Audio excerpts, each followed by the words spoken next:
Around 11:55 a.m., as the family finished their prayer, the sky beyond the window suddenly shifted. It was not the familiar darkening of a rainstorm. A pale gray veil unfurled from the northern horizon instead, as if the light itself were being slowly drained away. The air grew colder, though September in Texas was usually still hot and humid. Tim was the first to stand. He walked to the window and pulled the curtain aside, looking up at the sky. "It's coming." My Lynn held Kathy's hand and drew the girl closer into her lap.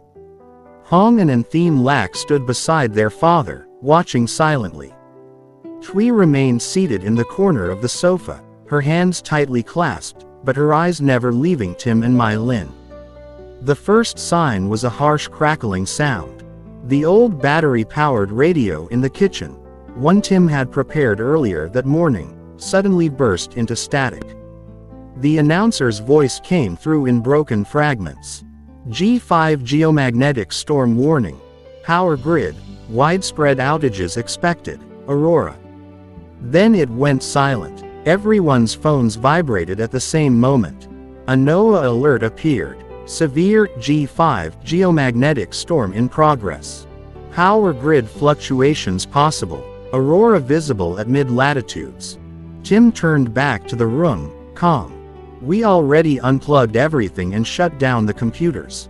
No chargers connected. Now we wait." Less than 5 minutes later, the lights flickered.